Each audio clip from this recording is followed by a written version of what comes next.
Welcome to Long Lost Friends. I'm Elizabeth Eve King. I'm Andrea Goyan. Elizabeth and I used to do improv comedy together in bars in San Francisco before we were legal. And then we lost touch.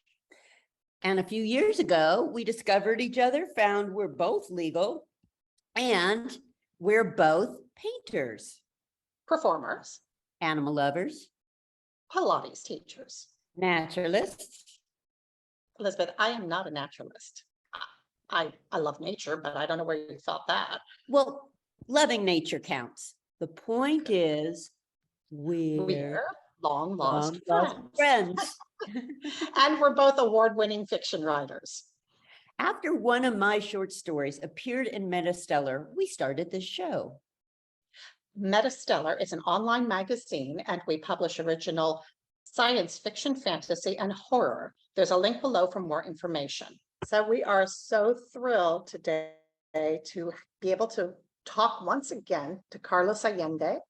And we spoke to him already about his new novel coming out, Coffee, Shopping, Murder, Love, which is just out now.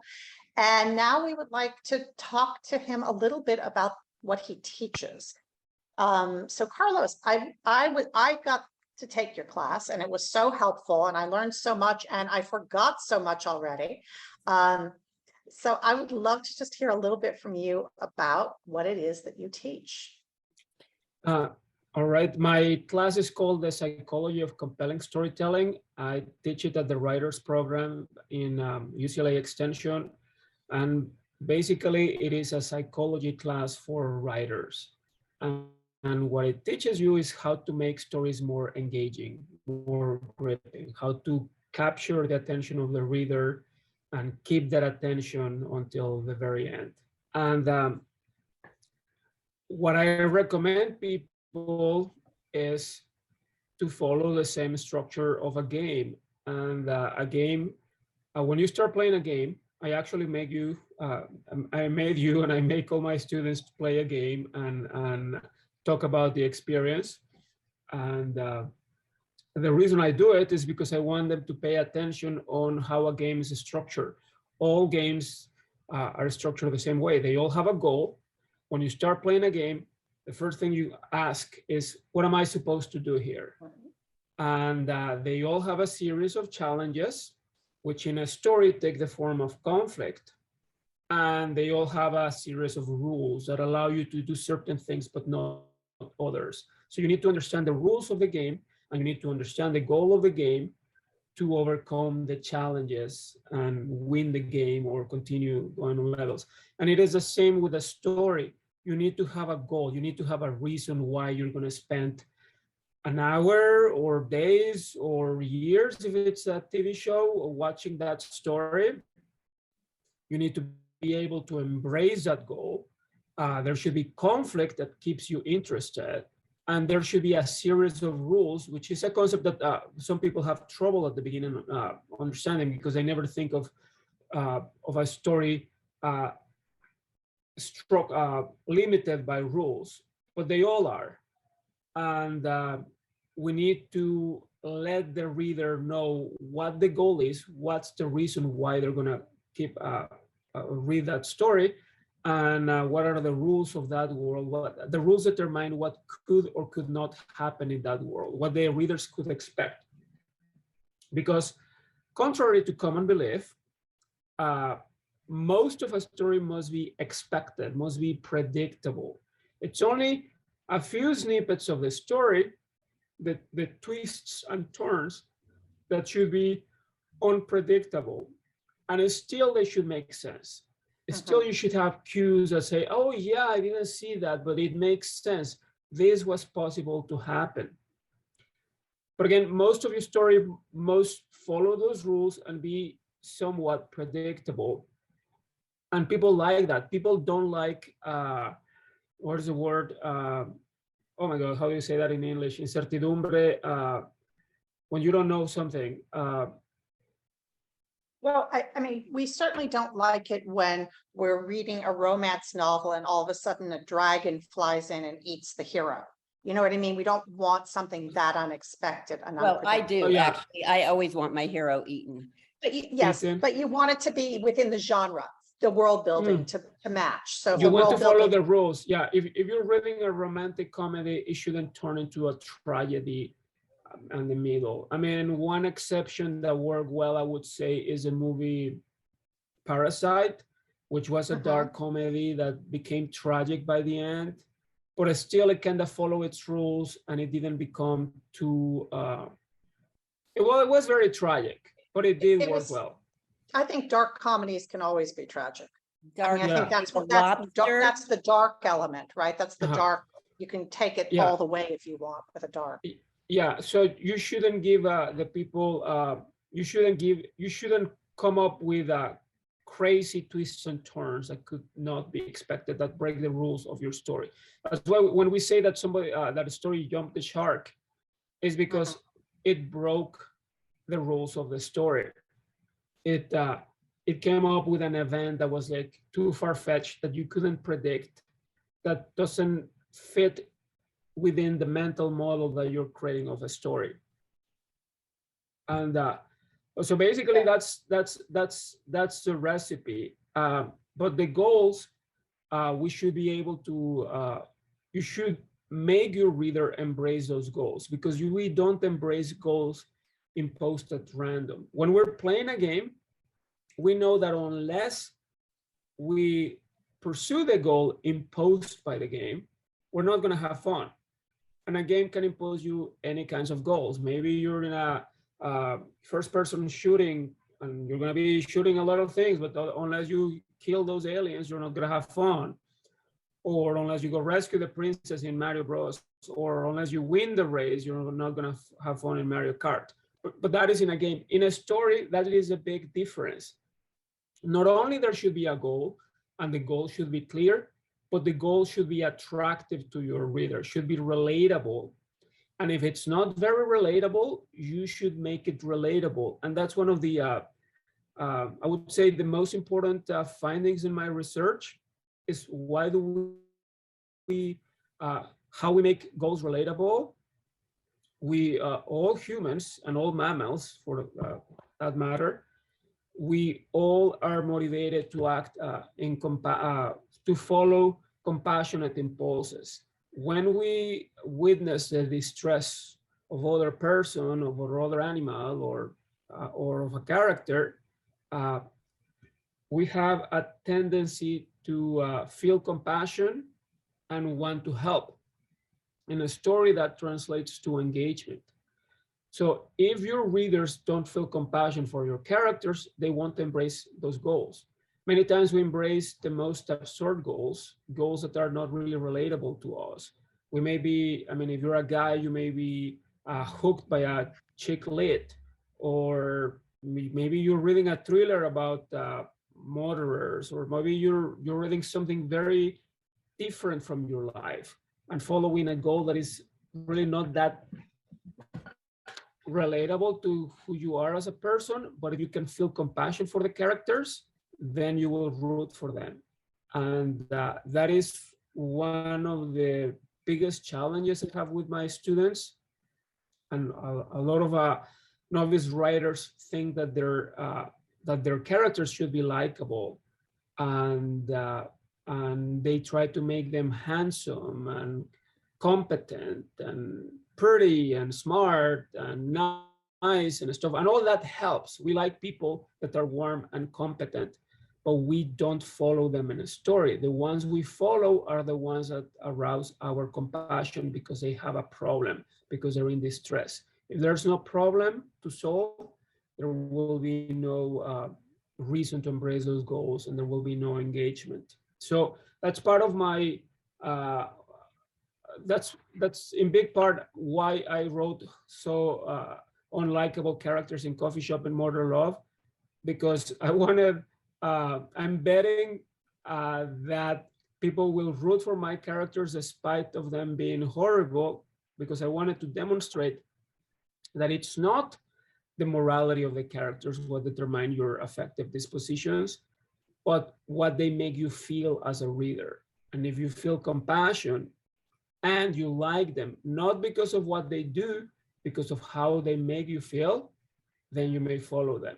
Many times, especially in comedy, we like characters that are awful, that are selfish, that may be snobbish and arrogant, but they make us laugh, they make us feel good, and they become kind of our friends. We're not judging them based on what they do to other people, but based on how they make us feel. Like Karen in Will and Grace, or David in Schitt's Creek. If you think about it, David is kind of a snob and selfish and a little bit mean to other people, but he makes you laugh. He's funny, so you end up loving him.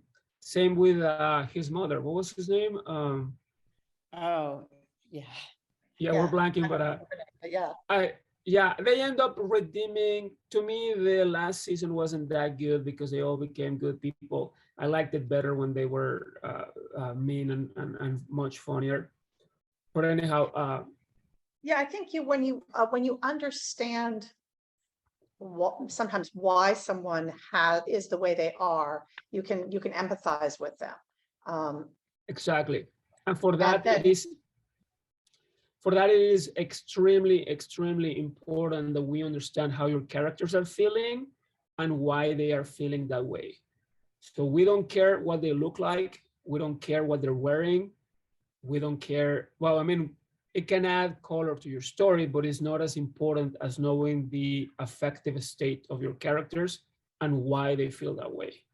Right. So do you feel like this was because you mentioned that was something, that was a real journey through your books of learning not how to write well, but how to get that grip in the writing. Do you feel that was like, is that the big thing you've learned sort of was like, yes. I have to make people, empathize basically. Yes. And we, in a way, we know that from reading. You can learn that from reading and from trial and error. And at some subconscious level, that's what you're doing. But my approach was to learn how to engage, not from reading books not from reading fiction, but from reading books on psychology, from understanding how the human mind works, and then combine that with my knowledge of literature. So literature taught me how to write well, and in a way, how to tell stories. Psychology taught me how to engage people and keep them engaged, and structure my novel to keep readers gripped. One thing that made me very, very proud was in another interview, the interviewer, Norman B., told me that he loved my description of Ignatius' house, and that it was so vivid that I even described the curtains, and that he could feel he was there, and he knew the house and all that. And I'm thinking, I don't remember describing the curtains. So I went to the book, and I checked, and I never described the curtains. And what I do is I allow the reader to make their own version of Ignatius' house based on the words from Charlie. And let me see, I should have prepared this before, but let me see if I can find it. Find what Charlie says about the house. It's a very short description. I'm gonna read it. I mean, this is in the voice of a white guy from the South. He says, "It is lovely, yes, if you're fond of pink walls, white tile floors, and furniture from Ashley's. There are some tasteful Big Lots pieces hanging from the walls and a tacky portrait of an Indian deity by the staircase. No Modernica in sight, no BO concept. Perhaps one of those old chairs is from Restoration Hardware, probably not. My, the things I would do to make this place more livable. For a start, I would burn all the furniture."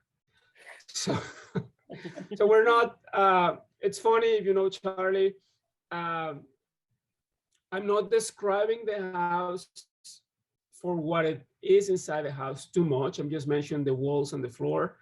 I'm just saying that it's kind of tacky because I'm mentioning Ashley is like not cheap, but not too expensive furniture. Is like middle class, unexpensive furniture. Same with Big Lots. Bio concept is much more expensive, restoration hardware. So he's a pretentious guy, and he's helping you create an image of the house because you know the brands, and all of that is in your mind as a reader. I don't have to describe the curtains. I just have to appeal to memories that you already possess about these brands, and then you can imagine the house whatever way you want. And then you also, in that passage, do both Jignesh's house, and you get a sense of Charlie because of what he's choosing to compare it to. But you know what, Exactly. you made me wonder, and I'm curious listening to you read that. Is it going to be an audiobook? Because two actors would have a blast being those characters. Yeah. Yes, You and know? I actually was inspired by two good friends who are lovely people. They're not awful as Jignesh and Charlie, and they're both willing to do it because they have such nice voices, perfect for the roles. I mean, I was inspired by them. And if you want to hear what Charlie sounds like, the guy that inspired Charlie, you could go to YouTube and search for the title of the book, Coffee Shopping Modern Love.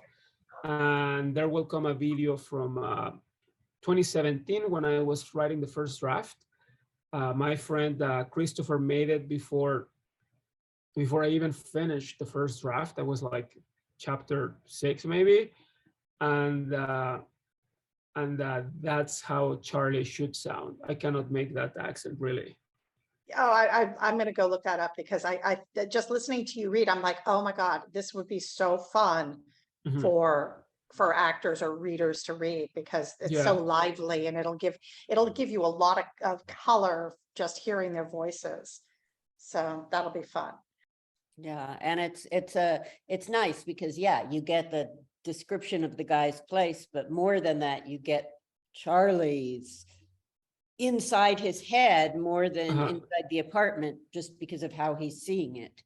Yeah, Right. and also that's very important on storytelling. We have been hammered over and over and over that we should show, don't tell. And that is an advice that I really dislike, because students start equating showing to dramatizing and evoking visual images. And that's what you should do when you're writing a script for a movie or television. You should, because visual images is one of your main languages. I mean, there's voice and there are images in a movie, but in a book, it's all words, it's all text. It's all, there's no music, there's no close-ups. Everything is, you have to translate it. And so forcing the reader to create visual images is a little bit taxing, because you have to transform the words into ideas and then into images. And by the time you end up finished with that, you might be bored, you might be tired of, I mean, I'm exaggerating, but it's not as easy as evoking feelings and evoking abstract concepts that are easy to understand and easy to translate to images that you already possess. So it is better to get into the psyche of the characters and let us know how they feel, their idiosyncrasy, and it's not as important that we actually can that you describe what they look like or what the movements they're doing look like. The most important part is that you can create those characters with sufficiently clear cues coming from the text. I mean, like in the example that I give, I don't give much information, accurate information of what the house looks like. Everybody can create their own version of the house using the words from Charlie, but you get a sense of it because I'm exploding memories that you already have. People that are not familiar with the brands may not have it as easy, but I chose brands that are pretty common. And even if you don't know Bioconcept or Modernica, they sound expensive. And you know that Charlie would only like expensive brands. So it is easy to relay the concept. So I tell people, so tell when you have to tell, and don't dramatize every single event, just imply. There are many things that your reader should infer from reading between the lines, not because you told it explicitly. You should be clear enough. It's a fine balance. You should let your reader create their own mental narrative using cues that you provide in your story, but you should be clear enough. Your story shouldn't be a puzzle for the reader to solve. It should be incomplete, but easily completed by the reader. If it's difficult or too taxing for the reader to complete the story, then you need to give more precise cues. Now, one of the reasons that I chose your class over the other classes offered is because it's so different, because it actually, I've taken a lot of writing classes, and you always take things away. You always learn new things with anybody you study with. But what I loved was, I was like, that's not what I wanted to do right now. I wanted to look more at the psychology, how the brain worked, what made someone want to turn a page or watch a movie, and so I chose it just because it was so unique, and I really was wonderful to learn all that stuff. And I'm excited because I asked you ahead of this interview if you're going to put it into a book, and I'm excited to hear that you're working on that, because I think it's such a valuable tool for writers. Yes, I'm working on transforming it into a book, and I need to find publisher interested. I have someone already interested, but I don't get an advance. So yeah. I'm gonna keep working on it. Maybe I mean, because it's a lot of work. It takes so much, and it's hard when you're working full time and you're promoting another book, and then find time to write this and also writing a novel. So it's a process, Carlos. It's a process, for sure. But I am excited to know that it's on the horizon, because again, I think not only will you be able to offer it to your students for them to purchase, always good, but it will be out there for other people, because I do think it's just unique information. So I'm wondering, so you have not necessarily show, don't tell, show as well as tell, right? Within, and leave it in your, give just enough so that the person create a mental image in their own head, which is part of the beauty of reading, is creating your own images from all the words. Also, maybe not choosing nice characters, but choosing yucky characters that we can somehow empathize. Well, that is not a requisite. That's what I did. That was my personal challenge, to demonstrate that what makes us like a character is not their morality, but how they make us feel. And that's a challenge that I give my students. So if you can write a sympathetic, unlikable character, then you can write any kind of character. I mean, I was going to throw in there, Elizabeth and Carlos. I think, one of the things that makes us interested in most characters, I think, is they're flawed. Whether they're nice, moral, or amoral, there's a flaw that keeps us interested. We don't want perfection. Because we're always trying to verify our self-views. And first of all, flawed people feel more real. They feel more similar to us, because we all have flaws, and we all can be very selfish, maybe just in the inside. Sometimes maybe we see that somebody got a promotion, and we're like, oh, we're a little bit, there's a pang of jealousy and envy, but we control it and we say, oh, congratulations and stuff. So when you can verify that other people can be like that, they feel more real, they feel more similar, and they feel more relatable. I mean, it's nice to see nice, perfect people sometimes in stories, but flawed characters are always a little bit more relatable, because you can see the bad things that you don't want to show most of the times. I mean, we're constrained not to show our bad parts, and it feels like a relief when somebody else does it and you can identify with them. And I know, I was just gonna say, so that's those are like some really big things. Are there any other like? Well, I mean, and there's a theory called self-verification theory. When you have self-views, sorry, we try to verify our self-views with other people. So when we have our self-concept, we want others to confirm that self-concept. And sometimes some of those views are positive, and sometimes some of those views are negative. So if you, I mean, let me give you a silly example. If you're trying on clothes and you're not so sure about one, and somebody, you go and ask your spouse, like, how do I look on this? And they tell you, oh, you look fantastic, you look perfect. And maybe that's not what you wanted, you were hoping for. You wanted some criticism, you wanted an idea. And so we don't like that kind of positivism that doesn't match our negative self-view. If when we have a negative self-view, if they tell us, that makes you look a little bit fat, why don't you try that other one that looks so good on you? So that one verifies your self idea, your self-concept, and maybe that's what we're digging for.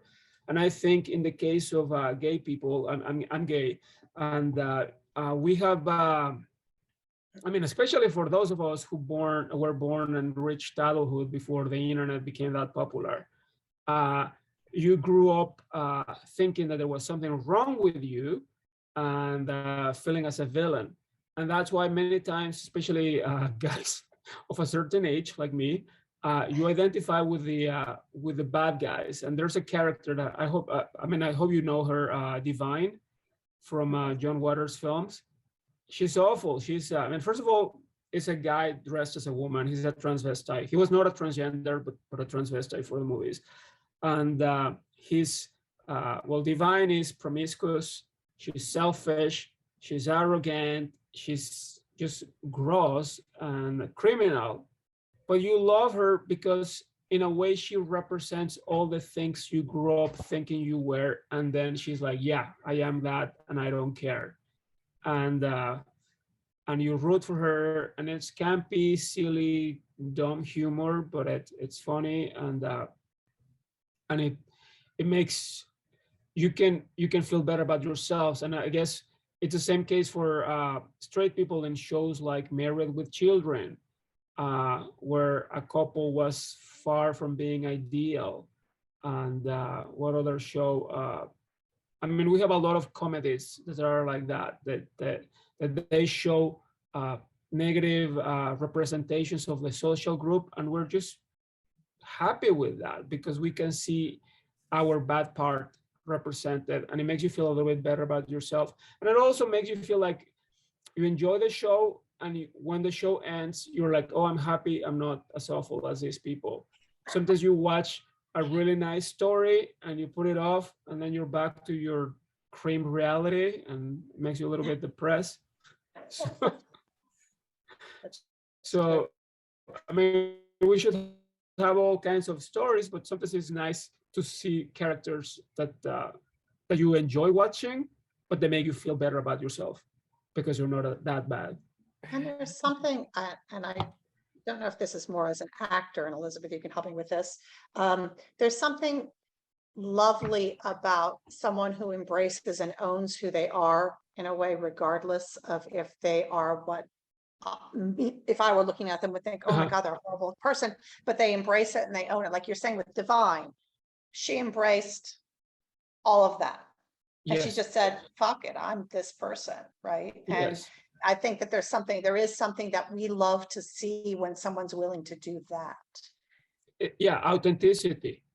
Yeah, she is herself, and we feel more authentic when we see ourselves represented in the screen. Yeah, well, the perfect, the beautiful, brilliant, charming, perfect person. Who cares about them really? They're not Exactly. Yes. interesting. As an actor, they're not interesting to play. The leading ingenue or the best friend of the leading ingenue is a bore. But the villain, now that's fun and interesting. And, you know, just like you can't have a story without conflict. I mean, if the world is perfect, you don't need a story, do you? Yes, and but one mistake that novice writers do is that many times their characters are based on themselves. So they want to give the best representation of themselves, just like we do in social media. We're not gonna post the pictures, our bad pictures. We're gonna take 40 selfies and choose the best one and put filters and blah, blah, blah, and put the best version of yourself. And they want to do the same in a story. The problem is, like, those characters are not interesting. The ones that are interesting are the flawed ones. First of all, the ones that have a problem. Without the problem, nobody's interesting. And then the ones that are more real, the more realistic, that you can see the good and the bad of yourself in there. Yeah. So when you were, because you have written both speculative with witches, and then and you mentioned the witch's hammer, which just interested me because I also was using that in a story recently. So reading a lot about it, and that, yeah, that looking back, like to medieval botany, where you get both the, wow, this is so crazy, it's funny, but it's also horrific if you think, wow, this was really used. Did you find it different writing like a speculative character, like a witch or a gay guy living in Los Angeles? Is there, you know, do you feel like there's a difference psychologically? I write social satire, so most of my writing is comedy. And the first one, I wouldn't call it a comedy, but they told me, like, oh, it's funny in certain way, in a tragic way. It was more of a drama, but I like tragic, flamboyant, over the top characters, and the three of my books have that. So to me, my personal interest with the speculative fiction is I don't like fantasy unless it is a metaphor for something else, unless I'm using it to address a real problem or make fun of something, and at the same time, I'm attracted to creepy, like, you know, Edward Gorey style, dark, and or Witch Hazel from Bugs Bunny. I loved her, and so my previous novel was a horror farce, and there I followed the same pattern. I make you root for a little woman who has no name in the whole novel, and who grows old, and all she wants is to be young, and, well, she wants to be loved because nobody likes her, nobody loves her, and she thinks that to be loved, she needs to be beautiful, young and beautiful again. And so to be young and beautiful again, she has to steal the beauty from a young woman. And so she starts killing people. And then I make you root for the killer because I want, and at the same time, the girl in distress, she ends up being likable too because she's funny, but she can be awful. She's selfish. She is a little bit, well, very racist sometimes, very mean, and but she's pretty and young and takes advantage of a lot of people. And but at the same time, I wanted to create cognitive dissonance in my readers. Like, okay, I want the little woman to succeed, and I find Josie Garcia, the young character, awful, but at the same time, I like her. I want both to succeed, and it's complicated there. And I like that in the stories that make us think, and they're not that they are difficult to read, but that they are complicated in what they make us think. Like, we feel sorry and sad and disgusted and scared, but also attracted, and we laugh. That they provoke different emotional responses. Carlos, I have a question to ask you. You mentioned both, I think, briefly today and in the class, you know, the fact that stereotypes can be a shortcut for understanding. They can be like, oh, we recognize it, so we sort of understand it. But you also talk a lot about not prolonging stereotypes or shifting them so that they become full-fleshed. So we're not, what did you say? We're not perpetuating negative stereotypes. Uh-huh. Can you talk a little bit about that? So we're never going to stop using stereotypes because they're generalizations, and that's the way we think, humans. You cannot change human behavior. You cannot change the way we think. But you can distinguish between positive stereotypes, although stereotypes tend to be negative, and the ones that are harmful. And then and you need to make sure that you're not gonna you're not gonna hurt a specific social group by using stereotypes that can be harmful for them in the long run. So in the class, I give examples with stereotypes with women, like the bossy woman. And there are a lot of them in media. Like every time that a woman is in a position of power, they are aggressive and selfish and mean and offensive to men and etc. So I think that is a harmful stereotype.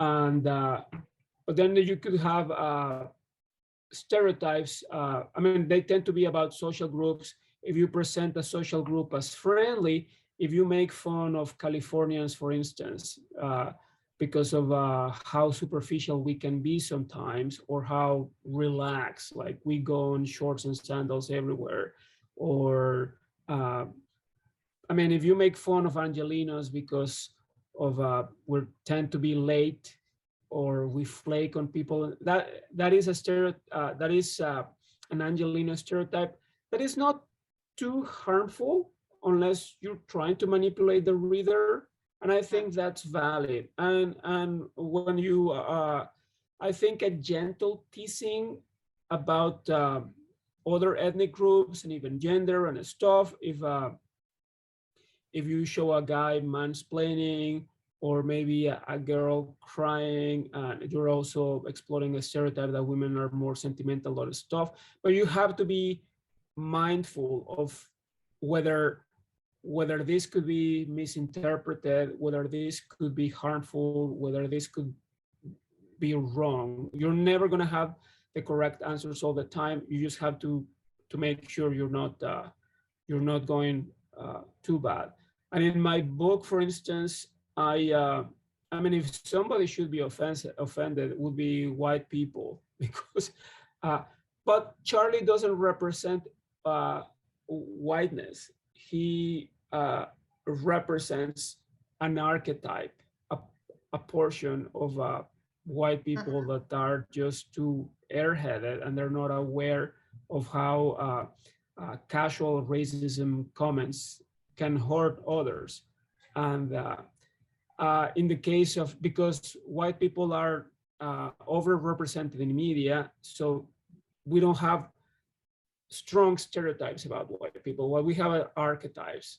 You could say, like, the archetype of the Karen, the woman that is ready to complain about whatever, and it's taking advantage of her white privilege, but that doesn't apply to all white people. And you have the I don't know, you have the rich people from the Hamptons, or the rich people from Beverly Hills. They're different, they share stuff. So you have different archetypes. You gotta be careful when you talk about other races and ethnicities and all that. But an advice that I give to my students is, just because you are of a certain race, that doesn't mean that you cannot include characters of other races in your stories. Actually, if you want to live in a diverse world, make your stories diverse and makes race salient. And so don't be lazy when you're going to use a stereotype. Think about them carefully.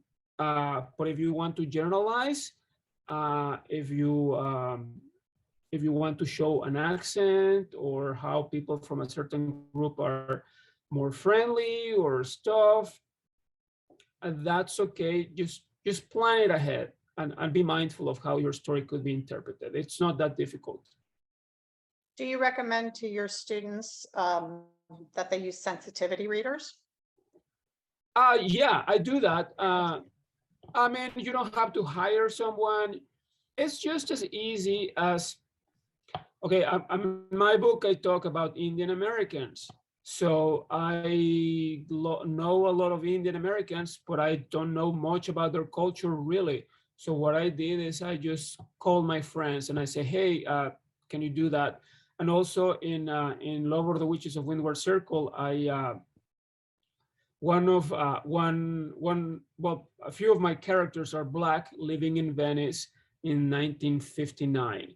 So back then, it was one of the few places in Los Angeles, well, pretty much the only place in Los Angeles that you could live that close to the ocean if you were white, because it's still a racial, there's still a lot of segregation, but it's not legal anymore. But back then it was racial segregation was legal. So this is a poor family. They're Black. They're living in Venice, and they're going to have their own kind of their own language, not kind of language, their own language. The term could be Ebonics or whatever you call. So if I want to use that language, I wanted to make sure that I was going to represent it well and that it was not going to come as a mockery of them. So I asked Black friends if they could read my passage and if they were okay with it. And they were like, yeah, it's fine. Yeah, some people talk like that. And at the same, I'm a Mexican, so I know how Mexicans talk. And Charlie's from the South. So I asked people from the South, what would you say? So he says he's gonna fix something instead of I'm going to do something. So I went and make sure he sounded Southern, etc. So yeah, you don't have to just reach to friends. And if you don't have any friends, just go on social media and find out somebody who could help And if you I mean, don't have any friends, you can write yourself as the character of this novel who needs yeah, Needs a friend. Yeah, no, I think most writers hopefully have some people, if they're writing about a certain, I'm going to use the word other for another, otherness, hopefully has someone in the demographics to reach out to and have them give a read. Because I agree with you, Yeah. you don't have to pay someone, you've got friends that can help. So, well, thank you again, Carlos, for being with us today. It's been really wonderful. Thank you. Yeah. Thank you. Appreciate Thank your you for- time. Thank you so much. It's really, it's gives us so much to think about and consider. And, because I always think too, like the difference between two stereotypes and archetypes, which is. Basically, an archetype is about a type of person and a stereotype is about a social group. So they're the same, but a stereotype would apply to a bunch of people. And so you could have stereotypes about Black people, Mexicans, etc. And the archetypes is about this more specific, it's like a narrower category. And we use them all the time. There's no way to get rid of them. Just be mindful, as a writer, like pay as much attention on your message as you pay to the grammar and the spelling. Yeah, it's a really good message. Yes, your message. It's a very good message, your message. And if people want to go more in depth, they should check out your class through UCLA because you get to go much more in depth there. It's really wonderful. But now it's time, Elizabeth, for what? For the best things we learned this week. So for me, well, I'm gonna give a little sort of a 2 because I saw this thing. It was like, all the cups at Starbucks hold the same amount, and they have this video where the guys are pouring the coffee and they're like, look, the venti and the grande. But before I report this for the best thing I learned this week, not best, but most interesting, I found out it's totally false. If you see this video, don't believe it. So the best thing I learned this week is do your research, for one, but I'm also going to add a good thing. In the Seychelles, they've stopped from in 1968. They put a ban on killing green turtles, and since that time, the green turtles in the Seychelles have increased 500%. Wow. So that's good news. Yeah, because who doesn't like turtles? I mean, they're so cool. I don't know. I know there are people who don't though, but we don't like them. So it's, No, we don't sorry, like if any of people you who don't like viewers them. out there don't like turtles, ignore that. So I was reading this morning, there's a company in Colorado called Prometheus Materials. And they have created or discovered or figured out how to make a microalgae-based cement for masonry. So it is a low carbon emissions element. It's grown in bioreactors using sun, seawater, and carbon dioxide and reproduces similarly to coral. So it's a great new process, because I guess I didn't even realize the things you don't think about in life, like cement is horrible for creation of cement is horrible for the environment. So this is a new product that's very hopeful and really very cool. And So we're on positive, hopeful, cool environmental things. Yay. And I like when you say growing, because They grow it. a It's lot growing, right? of new materials. Yeah. So So Yay. Carlos, did you have anything you wanted to tell us about? Oh my God, you always put me on the spot. I know it's our favorite thing. You know, we like to put you in the spot. I watched a lot of YouTube videos when I'm having lunch and interesting stuff. But I would say that the most useful and interesting thing that I learned this week was how to use MailChimp to send mass emails. So it's not that difficult. Cool. No, but that's cool to learn. That's something it's been on my back burner forever. So oh no, actually there's something more useful. When if you're using WordPress, normally you edit visually, or you can click a button that says edit HTML, and you can just copy that HTML and post it on MailChimp, and then you will get the same format that you already have in WordPress. oh, that's and nice. That is very useful. Oh. That is really useful. I hate how things reformat and you're just, Yeah, I hate that. sometimes That's it's very great. difficult. Oh, that's a good tip. Yay. A really Yay. good tip. One more good tip. Do use HTML and don't use stereotypes. Well, not harmful stereotypes. Just Not be harmful mindful on how you're going to use. Not Yeah. harmful. Yes. That's right. Not Yes. harmful. So in some ways, even like sometimes super good stereotypes, if they're too pushed, I think they're harmful. Like all Asians are smart and studious. or Oh yeah, all yeah, that Jews could be. are smart and rich or whatever. Yeah, because that sets the expectation to other people that they should behave like that or should be like that. So That's a good point. Expectations. And we also want to say thank you to Maria Korloff and Sydney Levinson, who does our editing. Thank you so much. Yes, we couldn't do it without the Thank you. two of them. And please, if you like this video, hit the little like button and leave comments. We love to hear what you're thinking. And be sure to subscribe to our channel and hit the notification button so you won't miss any future episodes. And if you want to support MetaStellar, the publication, you can visit our Patreon page to do that. And all money that we get there goes to paying for original fiction. So everything else is volunteer.